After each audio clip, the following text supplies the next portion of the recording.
Você está ouvindo uma ministração da comunidade cristã de Três Coroas. Que essa mensagem possa edificar sua vida.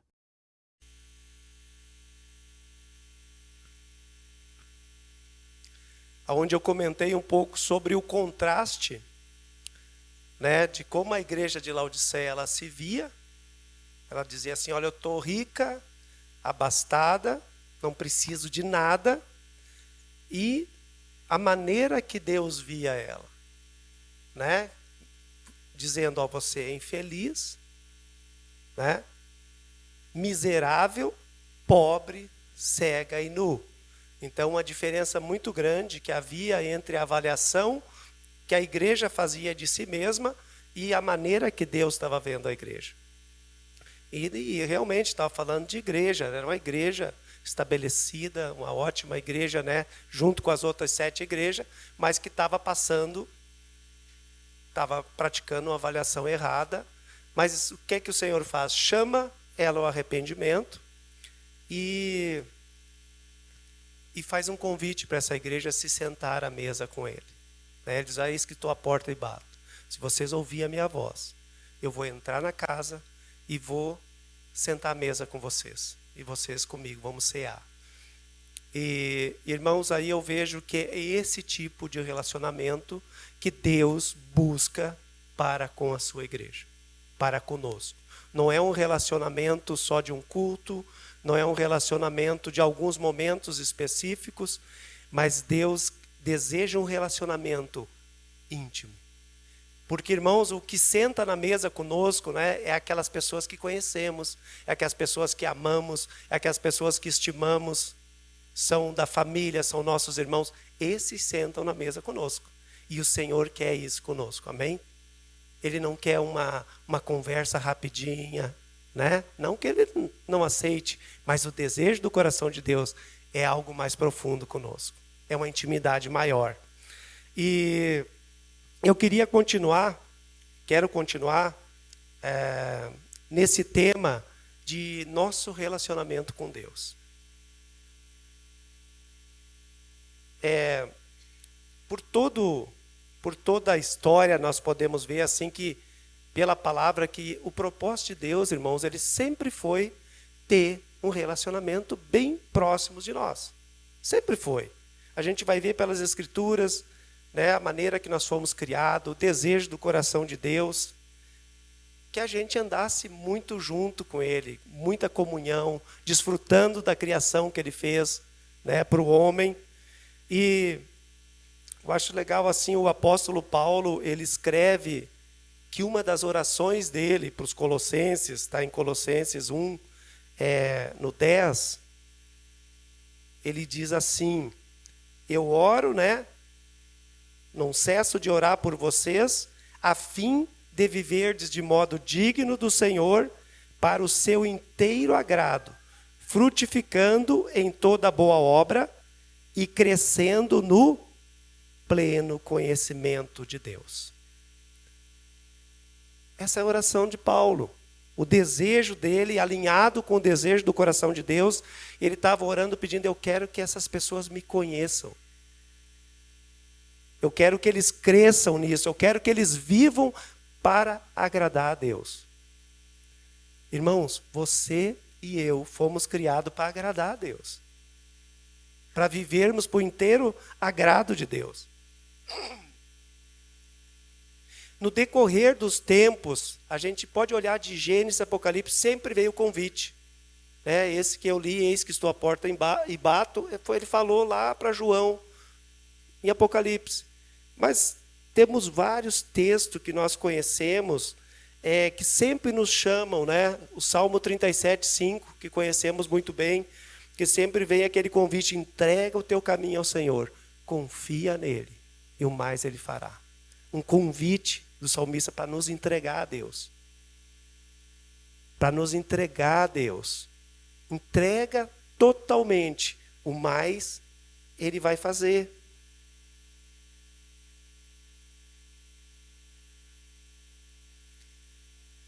Deus diz para Jeremias: eles serão o meu povo, eu serei o seu Deus. sempre houve a expectativa no coração de Deus. Sempre houve o convite de Deus para nós termos um relacionamento de pai e filho para com Ele. Isso precisa, eu creio, estar bem firmado no nosso coração, irmãos. Provérbios 16:3.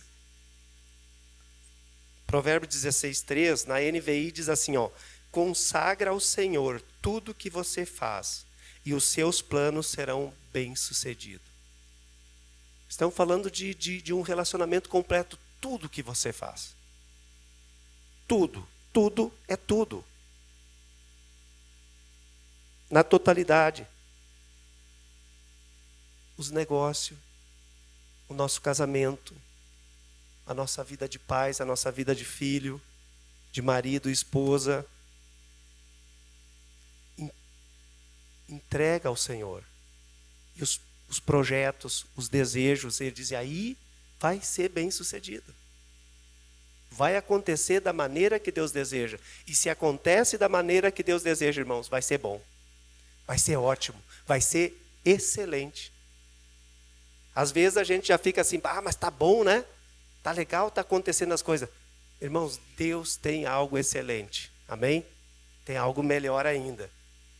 Então o convite, assim, desde a existência do homem, o convite de Deus para nos relacionarmos com Ele ecoou por toda a eternidade, ecoou desde que a Bíblia, né, desde que a gente conhece as Escrituras, desde de Gênesis, Apocalipse, ecoou chamando o homem para ter relacionamento com Ele. A palavra diz que nós amamos porque Ele nos amou primeiro. Né? 1 João 4,19. Ele nos amou primeiro. Irmãos, de repente tu olha assim e pensa, mas tem coisas difíceis para ceder, né? Para ter um relacionamento com Deus. Talvez tu já pensou isso, talvez. Ou pensa, poxa, eu tenho que deixar algumas coisas, tem as coisas difíceis. Irmãos, não há nada que nós venhamos a fazer que Jesus já não fez por nós. E eu quero ler, abra comigo agora, Tito 2,14. Acho que vale a pena, assim, tu abrir tua Bíblia. Se nós achamos que temos que ceder, esses dias eu preguei uma palavra assim sobre esse aspecto. Jesus, Ele sim é que cedeu. Ele, o Criador de todas as coisas, lá da fundação do mundo, Ele cedeu primeiro, irmãos. Tito 2,14 diz assim: o qual a si mesmo se deu por nós, a fim de remirmos de toda iniquidade e purificar para si mesmo um povo exclusivamente seu, zeloso de boas obras. Quem é que cedeu primeiro, irmãos? Jesus cedeu primeiro. Ele se entregou a si mesmo. Ele se entregou para nós purificar para si mesmo um povo exclusivamente seu. E isso é importante, irmãos, eu acho que a gente entendendo que nós somos um povo, uma vez que nos entregamos ao Senhor, exclusivamente dele. Deus não é um Deus que divide, que aceita ser um pouco dele e um pouco de outros. Não aceita, nunca aceitou. A gente pode ver como Israel, né, sofreu quando ele foi para outros deuses. Talvez você diz, mas eu não sou um adorador de Baal. Amém? Mas qual é o outro Deus que pode estar rondando a nossa vida? Ele quer um povo exclusivamente seu. Quando veio a revelação para Pedro, né, que tinha vindo lá no princípio, quando Deus queria um povo assim, Pedro diz, vós sois raça eleita, sacerdócio real, nação santa, povo de propriedade exclusiva de Deus, a fim de proclamar as virtudes daquele que vos chamou das trevas. Então, há uma exclusividade, nós precisamos ter consciência que Deus não aceita um pouco santo, um pouco profano, irmãos. Aí você diz, mas eu vou errar sim. Mas para isso, o sangue de Jesus já nos redimiu, já perdoou o nosso pecado. Nós somos um povo exclusivamente do Senhor. E nós precisamos entender e desfrutar dessa maravilhosa notícia, feito, graça que é, nós sermos um povo exclusivo do Senhor. Amém? E agora, com essa introdução, eu quero entrar no texto, irmãos, do convite que Paulo faz. Eu diria que Paulo faz um apelo, uma súplica.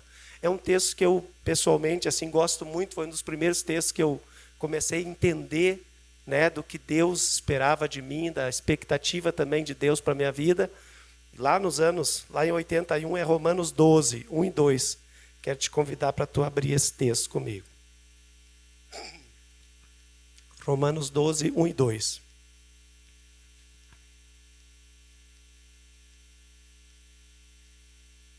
Amém? Rogo-vos, irmãos, pelas misericórdias de Deus, que apresentei o vosso corpo por sacrifício vivo, santo e agradável a Deus, que é o vosso culto racional. E não vos conformeis com este século, mas transformai-vos pela renovação da vossa mente, para que experimenteis qual seja a boa, agradável e perfeita vontade de Deus. A carta aos Romanos, irmãos, é considerado o maior tratado teológico, né, que foi escrito. E se a gente analisar bem, até o capítulo 11, ela trata mais da parte da misericórdia de Deus, o que Jesus veio fazer, né? Vem trazendo tudo isso, ensinando, mostrando tudo certinho. Chega no capítulo 12, ele começa a falar daquilo que nós agora, sabendo tudo o que Jesus fez por nós, o que nós devemos fazer. No capítulo 12 em diante, ele começa a tratar, dizer assim, ó, tudo que você recebeu de presente, tudo que você recebeu direto do Senhor, agora, Paulo começa a dizer, olha, agora eu vou dar umas dicas, vou trazer uma direção, para com toda essa graça que veio sobre vocês, como é que vocês devem viver. E daí uma das primeiras coisas que o Paulo traz é dizer, eu dei a doutrina, agora quero a prática. Eu ensinei a palavra, agora nós vamos praticar aquilo que eu ensinei. E é isso que hoje também ele espera de nós, né? Nós temos o conhecimento, nós temos o ensino, e muitos textos nos levam a trazer uma prática da palavra. O que se espera a partir do ensino? O que essa doutrina, né, tem a ver com a nossa vida prática? Como é que eu aplico isso? Porque uma vida transformada, irmãos, ela vai levar a relacionamentos transformados, né? Se a minha vida foi transformada por Cristo, o meu relacionamento por Cristo, ele vai ser diferente do que era quando eu não conhecia, quando eu não tinha um relacionamento com Ele. E aqui, Paulo está tratando justamente disso, do nosso relacionamento com Deus. De intimidade, de conversa, de entrega. Quando ele fala ali, apresentei o vosso corpo por sacrifício vivo, santo e agradável a Deus. Porque outrora não era assim. Se nós olharmos um pouquinho, retorna comigo aí para o capítulo 6, para ver como era. Ele relata um pouco e traz uma direção. Capítulo 6, eu vou ler o versículo 12 e 13. Ele está dizendo, ó, não reine, portanto, o pecado em vosso corpo mortal, de maneira que obedeçais às suas paixões, nem ofereça cada um os membros do seu corpo ao pecado, como instrumento de iniquidade, mas oferecei a Deus como ressurretos dentre os mortos, e os vossos membros a Deus como instrumento de justiça. Então, Paulo está fazendo esse apelo, está conclamando a apresentar, a oferecer. Essa palavra, irmão, é a mesma palavra que era usada para quando o povo levava o seu animal, oferecia o seu animal, para que o sacerdote sacrificasse ele pelo pecado. E essa palavra quer dizer assim, ó, eu estou entregando aqui e eu não tomo de volta. Então, é legal assim, porque Paulo está falando, por isso que ele está suplicando ao povo, porque assim, ó, é uma entrega para valer. Não é uma entrega, eu entrego agora, daqui a pouco eu já quero tomar de volta. Não podia tomar de volta. Porque não é uma entrega, hoje a emoção vem, a graça vem, e eu concordo, amanhã eu não concordo. Uma vez que a gente entregou, irmãos, nossa vida a Cristo, o nosso corpo a Ele, eu não sou mais o dono do meu nariz, como a gente costumava dizer às vezes. Eu sou dono do meu nariz. Não é mais dono do seu nariz. Eu quero dizer para você, se você fez essa entrega, se eu fiz, amém, irmãos? Não somos mais o dono do nosso nariz. Jesus é o dono do nosso nariz. A gente fala do nariz porque aponta, né? Para onde a gente vai, a gente se vira, o nariz está apontando. Então, Jesus é o dono do nosso nariz. 1 Coríntios 6:20 diz assim, porque vocês não pertencem mais a você, você foi comprado por um grande preço. Agora você deve glorificar a Deus no seu corpo. Então, nosso corpo, a nossa mente, o nosso coração, tudo o nosso ser, agora ele pertence ao Senhor. E o Paulo chega pedindo assim, olha, eu tô clamando a vocês, eu estou rogando a vocês, porque é uma coisa muito forte essa palavra usada para ele, esse pedido dele para que se entregue totalmente ao Senhor. E por isso que Paulo diz, em Gálatas, diz, já não sou mais eu quem vivo, quem manda na minha vida é Jesus. Eu faço o que ele pede, eu vou para onde ele manda. Eu escrevo aquilo que o Espírito Santo me relata para escrever. A direção que eu dou para a igreja é a direção que eu recebo do Senhor.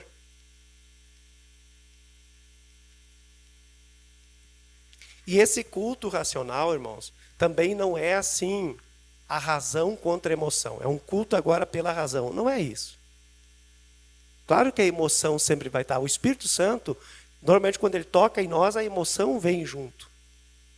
Né? Nós somos quebrantados pelo Espírito Santo de Deus, na presença do Senhor. Então, mas ele está falando aqui de um culto na totalidade. Sabe, nas 24 horas do dia.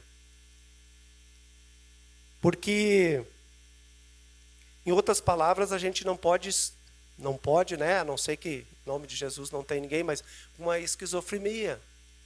Né? Eu entendo, agora, daqui um pouco eu não entendo mais. Aqui no culto, eu amo os irmãos, eu confesso isso, eu tenho uma linguagem santa, eu louvo ao Senhor, e de repente eu saio do culto, lá na minha casa eu xingo, lá no trabalho eu sou mau exemplo, né?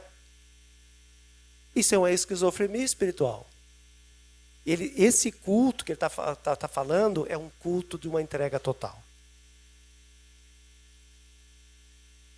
Tem que ter coerência a nosso viver aqui nesse culto. Ele está falando de um culto, de um corpo entregue, de uma mente, de um coração entregue 24 horas. Ele não está falando aqui das 7 horas até as 10. Os outros dias, ele está falando de uma totalidade. Ele está nos chamando, Paulo está convocando, está pedindo para que nós entregamos totalmente ao Senhor. Que seja um culto 24 horas por dia sempre, conectado. Seja no lazer, seja no trabalho. E talvez até venha a pergunta, mas como é que eu faço isso, né? Como é que é esse oferecer? Irmãos, primeiro ponto, nada acontece sem isso. Relacionamento com Deus. Comunhão com Deus. Tempo com Deus. Gostar de estar na presença de Deus. Gostar de conversar com Deus. Irmãos, vai ser o nosso futuro. Mais e mais. Então, o presente precisa ser real para nós. O estar com Deus. O tirar tempo com Deus. Nós temos uma vida eterna com Deus. Mas essa eternidade já está em nós. Então, agora é tempo de desfrutar tempo com Deus. Amém? É tempo de se aquietar. Às vezes 1 hora, 2 horas, 3 horas. Nós temos 24 horas por dia.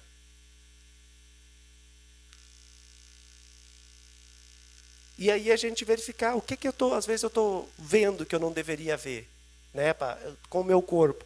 Lembra que ele disse, no passado vocês eram assim, agora não é mais para seguir as paixões humanas. O que eu escuto que de repente não agrada ao Senhor? Onde é que eu vou que de repente não deveria ir?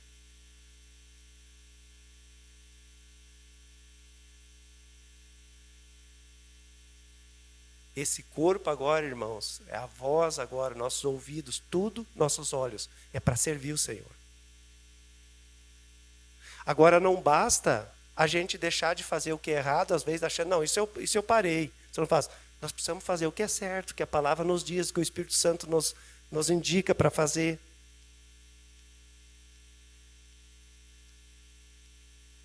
Daí ele vem e ele traz, né, para transformar. Não vos conformeis, mas transformai-vos. A raiz da palavra é a mesma. Até já trouxe aqui uma vez. A raiz é a mesma. Em português é forma. Mas em grego o que foi escrito é duas coisas diferentes, né? O conformar é esquema. Muitas Bíblias vai tá isso ali. É algo que está sempre mudando. Então ele diz, não se conforme com algo que está sempre mudando. Mas quando ele fala em transformar, como Cristo, ele está falando de algo que não muda. Consegue entender? Quando ele está falando, não vos conformeis, não se torne igual. Por exemplo, né? Vamos dizer assim, ó, nasce um bebê, né? Tivemos o privilégio de ter o bebê do Luiz e a Crisa. Um bebê. Ele hoje é pequenininho. Está pesando o que, Luiz? Uns 5 quilos? Por aí. Assim vai. A pouco ele vai estar um pouquinho maior, daqui a pouco ele vai estar adolescente, vai estar um homem. Ele vai mudando. Isso é esquema. Agora, ele é um menino. Isso é morfê. Isso nunca vai mudar. Está entendendo? Sempre vai ser um menino. Então, ele está dizendo, vocês não se conformem com as coisas que vão sempre mudando, que é o mundo. Ele está falando do mundo. Não se conforme. É que nem tu olhar um pé de laranjeira. Ela vai ser pequenininha. Mas daí ela deu o primeiro fruto, com 1 ano e pouco. Daqui a pouco ela está assim, está dando fruto, dando fruto. A árvore mudou muito. A laranja não. Ela não vai dar amanhã pera, goiaba, maçã. Ela vai ser, o fruto vai ser laranja. Deu para entender? Então ele está falando, vocês não se conformem, né? Ele faz uma advertência, vocês não se conformem com esse mundo, com esse século. O mundo que está sempre mudando, irmãos. Vocês percebem que às vezes o que era certo há 2 anos atrás não é mais certo. Agora já é considerado errado. O que era vergonhoso há 10 anos atrás, agora o pessoal aplaude, e milhares de pessoas é aplaudido, porque agora é uma coisa legal. Esse mundo está sempre mudando. Todo dia está mudando.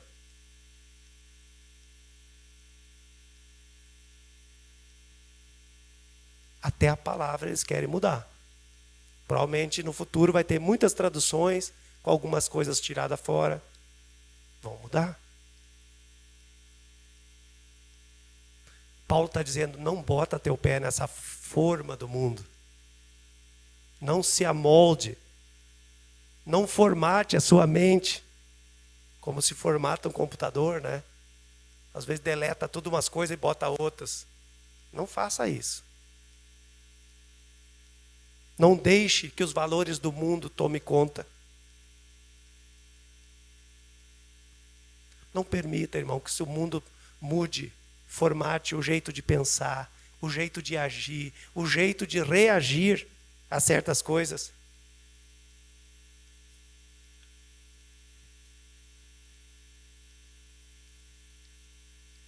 Abra comigo em 1 Pedro. 1 Pedro 1, 13 e 14.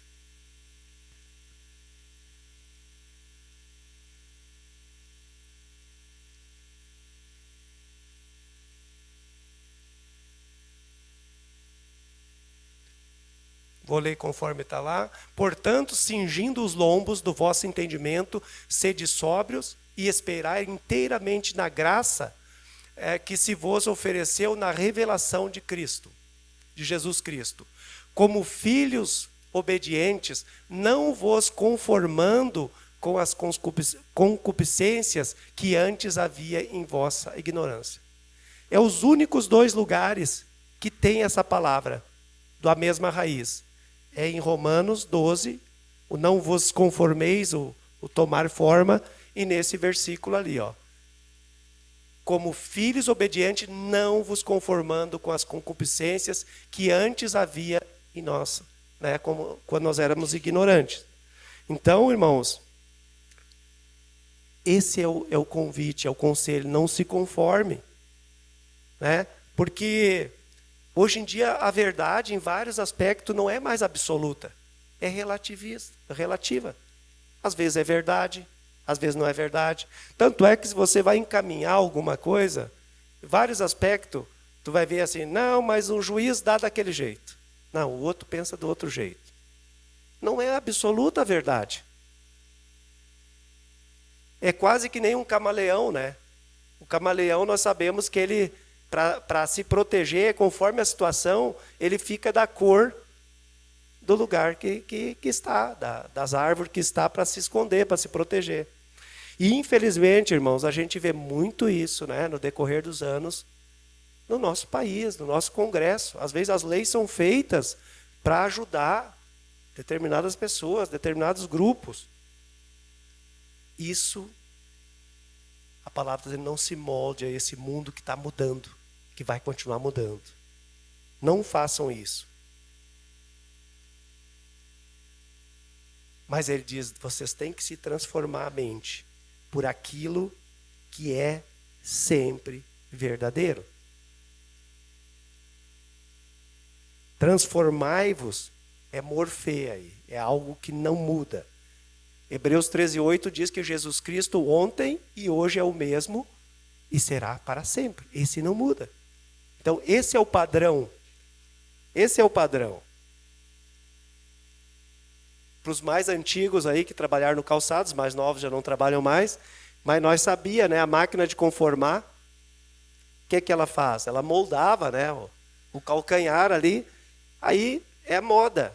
Aquela matriz ali, não está mais na moda daquele jeito, fazia outra matriz. Isso é moda, é mudança.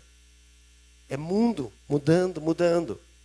Agora Paulo diz, vocês têm que ser, nós temos que seguir o modelo de Cristo. Esse é o chamado para nós.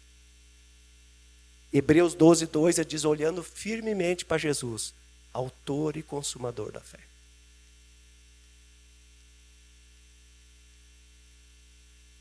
Então, irmãos, a nossa mente, o nosso coração tem um padrão absoluto para seguir. O padrão de Jesus.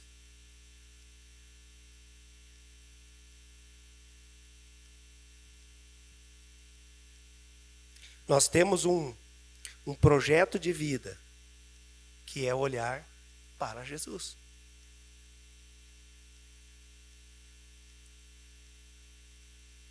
Segunda Coríntios 3:18 diz que nós somos, na parte B do versículo, que nós somos transformados de glória em glória na sua própria imagem. Isso acontece porque, à medida que nós andamos com Cristo, vamos sendo transformados de glória em glória na sua imagem. Efésios 4:13, irmãos. Diz ali, até que todos cheguemos à unidade da fé, do pleno conhecimento do Filho de Deus, a perfeita varonilidade, à medida da estatura, da plenitude de Cristo. Então, irmãos, em vez de nós nos rendermos ao relativismo, todos nós, igreja, somos chamados a olhar para o padrão de Jesus, que não vai mudar.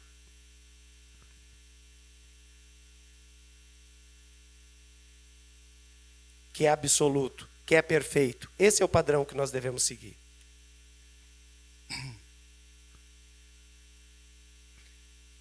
E isso, no final, nós podemos ver ali que tem uma finalidade de estudo também. Para que nós experimentamos a boa, agradável e perfeita vontade de Deus. É o que todos nós queremos, amém? Experimentar a boa, agradável e perfeita vontade de Deus. Provavelmente muitos já perguntaram, talvez tu te perguntou, qual é a vontade de Deus para mim, para a minha vida?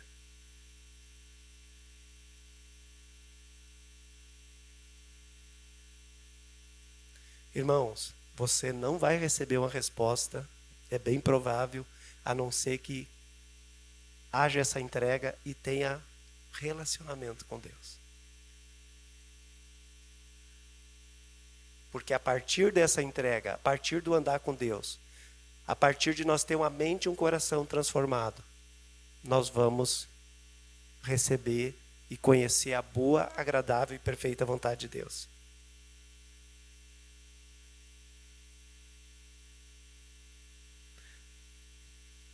Às vezes, nós queremos uma receita pronta.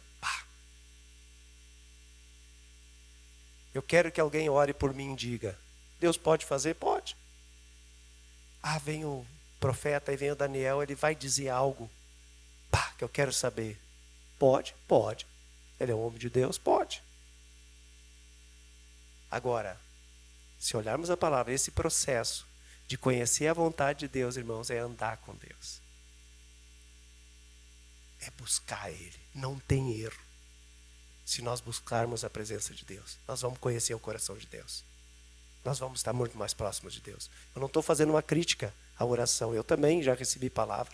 E todos, talvez já receberam, vão continuar recebendo. Mas a melhor receita, o que Deus espera, pode ter certeza, é muita comunhão nossa com Ele. Para nós experimentar. Isso não é uma coisa que se dá em si. É algo que você experimenta. Andar com Deus. E conhecer a boa, agradável e perfeita vontade dEle para a sua vida.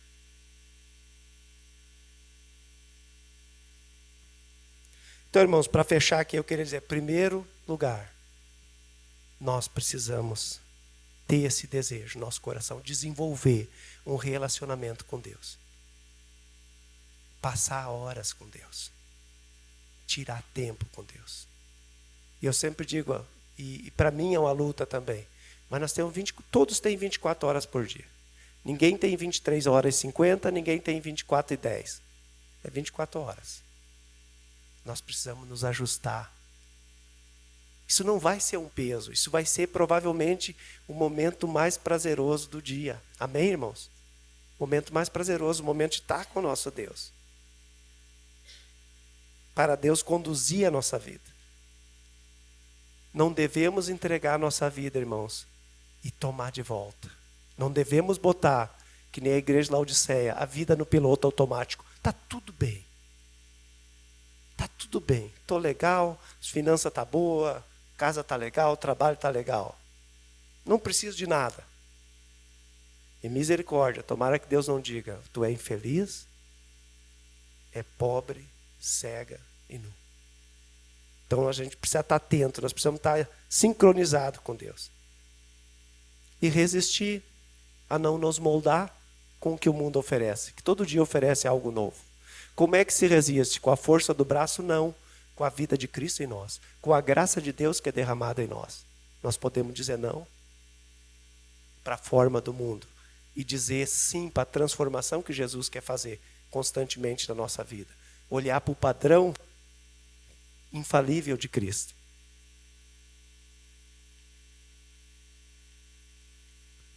Irmãos, eu creio assim, não importa quanto conhecimento nós tivermos, quanta informação boa nós tivermos, quão bem-sucedido nós formos, nada é mais importante de termos um bom relacionamento com Deus. Pode escrever isso, pode ter certeza.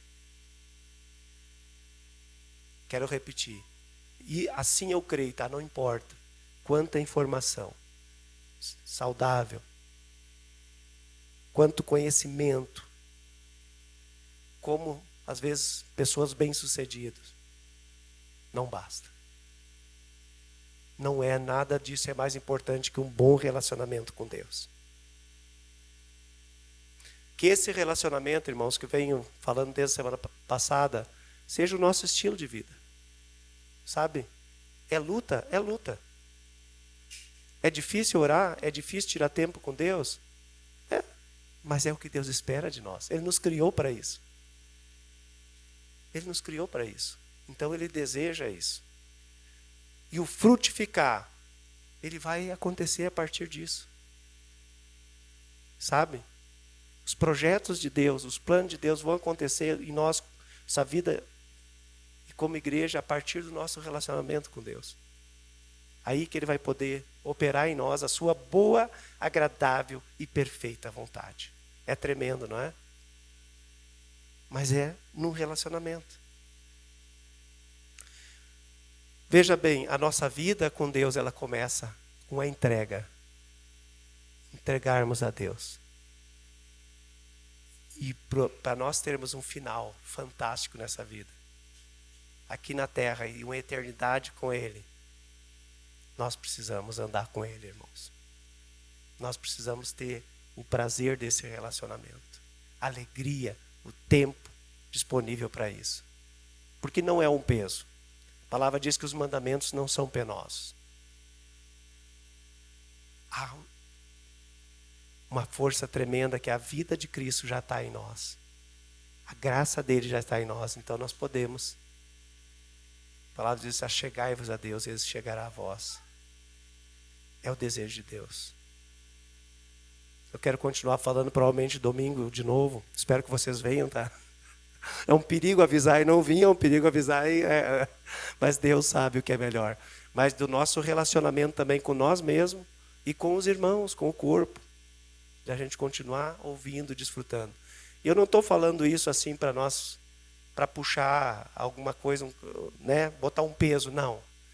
Com certeza, irmão, cada vez que ficarmos mais tempo com Deus, vai ser os momentos de mais alegria da nossa vida. Amém? Eu sei que você já tem experimentado. Mas Deus espera mais de nós nesse sentido. E a partir daí vai fluir a boa, agradável vontade de Deus sobre nós. Amém? Glória a Deus. Vamos ficar de pé?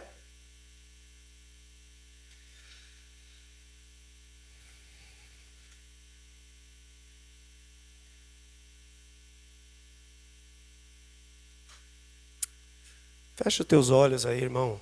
Eu creio que sempre eu tenho dito isso quando nós ouvimos uma palavra, de nós perguntarmos o que ela fala conosco. Se eu preciso.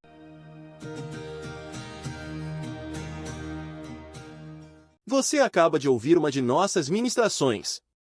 Esteja conosco em nossas reuniões e siga-nos em nossas redes sociais.